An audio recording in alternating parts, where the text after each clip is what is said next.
Hello बच्चों, कैसे हैं आप? उम्मीद करती हूँ आप बढ़िया और एकदम मजे में होंगे। तो आइए बच्चों, आज के अध्याय में पढ़ लेते हैं संधि किसे कहते हैं। संधि संधि शब्द सम तथा धि शब्दों को मिलके बना है, यानी कि इन दोनों शब्दों से मिलकर बना है, जिसका अर्थ है मेल अथवा दो निकटवर्ती वर्णों के आपसी मेल से उनमें जो परिवर्तन होता है उसे संधि कहते हैं। जैसे सत्य जमा आग्रह सत्याग्रह, इसमें और आ का मेल हुआ तो आ बन गया। सेवा जमा अर्थ सेवार्थ, इसमें आ और ओ का मेल हुआ तो आ बन गया।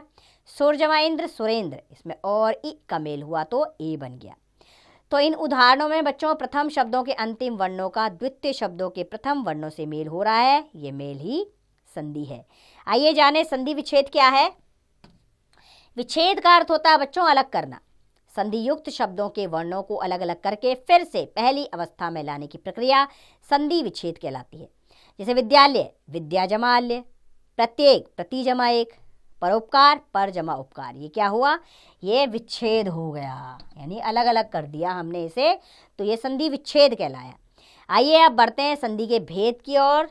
तो संधि के कितने भेद होते हैं? संधि के 3 भेद होते हैं। पहला है स्वर संधि, दूसरा व्यंजन संधि, तीसरा विसर्ग संधि। तो चलिए जाने स्वर संधि क्या है। पिछली कक्षाओं में भी जाना होगा आपने। तो क्या है स्वर संधि? तो बच्चों दो स्वरों का परस्पर मेल होने से उनमें जो परिवर्तन होता है उसे स्वर संधि कहते हैं। जैसे भाव जमा अर्थ भावार्थ बन गया।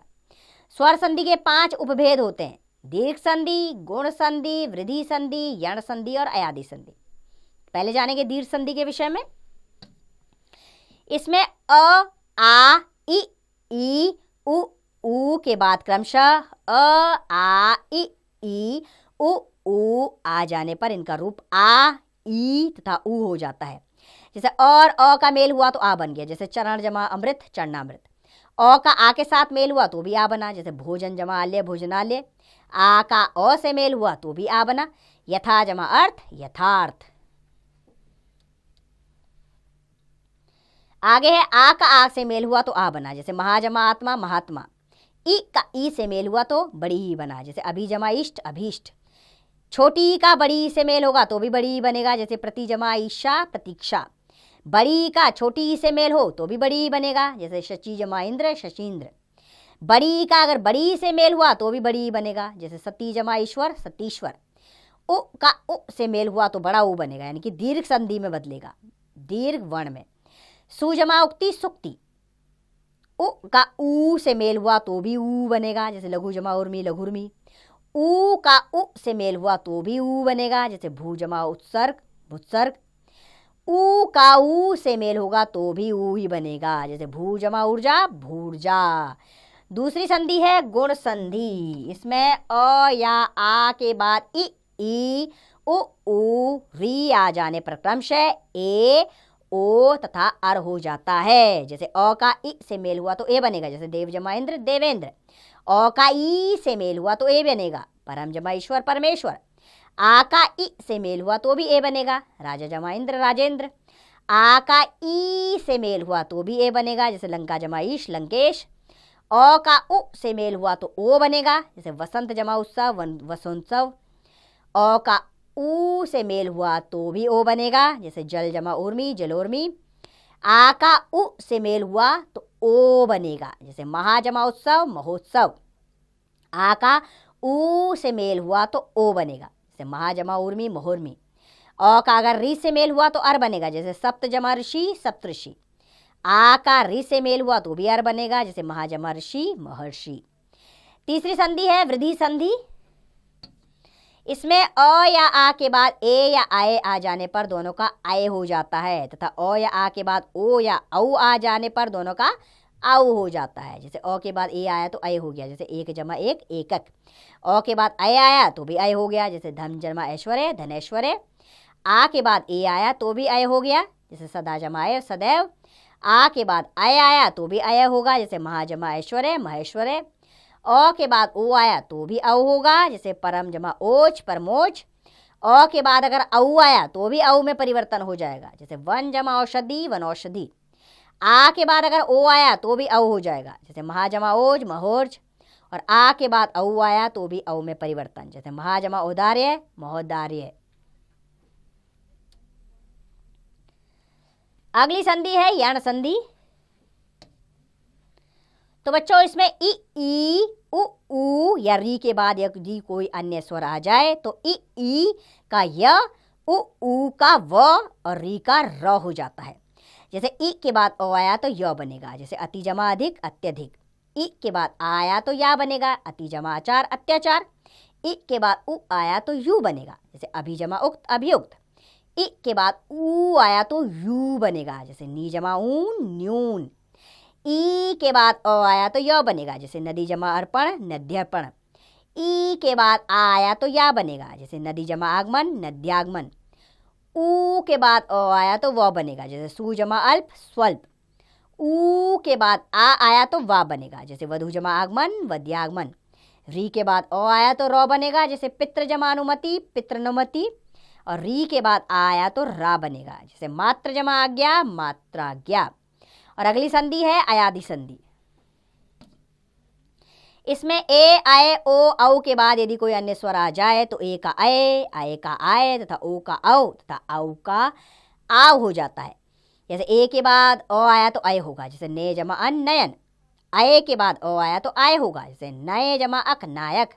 ओ के बाद अ आया तो औ होगा, जैसे भो जमा अन भवन। औ के बाद अ आया तो आव होगा, जैसे पौ जमा अक पावक। ये तो थी हमारी स्वर संधि। अब हम बढ़ते हैं व्यंजन संधि की ओर। बच्चों स्वर व व्यंजन, व्यंजन व स्वर तथा व्यंजन व व्यंजन के परस्पर मेल से उनमें जो परिवर्तन होता है उसे व्यंजन संधि कहते हैं। जैसे आ जमा छादन आच्छादन, वाक जमा ईश वागीश, उत्त जमा लेख उल्लेख। ये क्या है? व्यंजन संधि के उदाहरण। आइए व्यंजन संधि के कुछ नियम जान लें। पहला नियम है वर्ग के पहले वर्ण का तीसरे वर्ण में परिवर्तन हो जाना। जैसे वाक जमा जाल वागजाल, दिक् जमा अंबर दिगंबर, सत्त जमा गति सदगति, उत्त जमा घाटन उद्घाटन। और अगला है वर्ग के पहले वर्ण का पांचवें वर्ण में परिवर्तन। किसमें परिवर्तन? पांचवें वर्ण में परिवर्तन हो जाता है। जैसे वाक जमा मय वाड में, जगत जमा नाथ जगन्नाथ, सत्त जमा मार्ग सन्मार्ग, उत्त जमा नयन उन्नयन। और अगला नियम है त संबंधी नियम। इसमें क्या होता है बच्चों? उत्त जमा चारण उच्चारण, तो किसमें बदलता है? चौ में।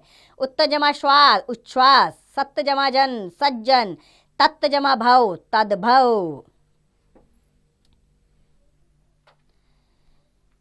छ संबंधी नियम है। क्या है छ संबंधी नियम? अनु जमा छेद अनुच्छेद, स्व जमा छंद स्वच्छंद, छ से पहले च आ जाता आधा।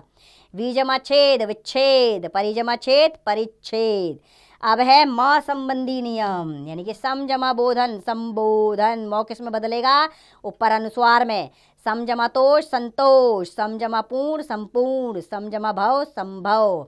और तीसरा है विसर्ग संधि। तो क्या है विसर्ग संधि? विसर्ग के साथ किसी स्वर या व्यंजन के परस्पर मेल से उनमें जो परिवर्तन होता है उसे विसर्ग संधि कहते हैं। जैसे दुह जमा आशा दुराशा। विसर्ग संधि के मुख्य नियम इस प्रकार हैं। पहला है विसर्ग का ओ में परिवर्तन। जैसे मनः जमा बल मनोबल, तमः जमा गुण तमोगुण, अधः जमा गति अधोगति, पय जमा द पयोद। दूसरा है विसर्ग का र में परिवर्तन, जो होगा निह जमा जल निर्जल, दोह जमा उपयोग दुरुपयोग, निह जमा आशा निराशा, निह जमा मल निर्मल। अगला नियम है विसर्ग का श में परिवर्तन। विसर्ग किसमें बदल जाएगा? श में। जैसे हरि जमा चंद्र हरीश चंद्र, निह जमा छल निश्चल, दोह जमा चरित्र दुश्चरित्र, निह जमा चय निश्चय। अगला जी नियम है विसर्ग का श में परिवर्तन। विसर्ग श में बदलेगा। जैसे निह जमा कपट निष्कपट, दोह जमा कर दुष्कर, निह जमा पाप निष्पाप, निह जमा फल निष्फल। आगे है विसर्ग का स में परिवर्तन। जैसे निह जमा संतान निसंतान, दोह जमा साहस दुस्साहस, नमः जमा ते नमस्ते, निह जमा तार निस्तार। अगला नियम है विसर्ग का लुप्त होना, यानी कि विसर्ग गायब हो जाता है। जैसे कि निह जमा रोग निरोग, निह जमा रस नीरस, अतः जमा एव अतएव, ततः जमा एव ततएव। आगे है विसर्ग का परिवर्तित ना होना, यानी कि विसर्ग ही नहीं परिवर्तित होगा। जैसे प्रातः काल प्रातः काल, यानी कि विसर्ग साथ में रहेगा। अंतःकरण यानी कि अंतःकरण, ये तो थी आपकी संधि, लेकिन एक बार अभ्यास के लिए ये अध्याय दोहरा लिया जाता है, तो दोहरा लेते हैं हम इसे। तो बच्चों, दो निकटवर्ती वर्णों के आपसी मेल से उनमें जो परिवर्तन होता है उसे संधि कहते हैं। संधि के 3 भेद होते हैं, स्वर, व्यंजन तथा विसर्ग संधि। और संधि युक्त शब्दों के वर्णों को अलग अलग करके फिर से पहली अवस्था में लाने की प्रक्रिया संधि विच्छेद कहलाती है। दो स्वरों का परस्पर मेल होने से उनमें जो परिवर्तन होता है उसे स्वर संधि कहते हैं। और स्वर संधि के 5 उपभेद होते हैं, दीर्घ, गुण, वृद्धि, यण तथा अयादि संधि। तो बच्चों, मुझे पूरी उम्मीद है संधि अध्याय आपको पसंद भी आया होगा और समझ में भी आया होगा। अब इसका अभ्यास कार्य आप स्वयं कीजिए।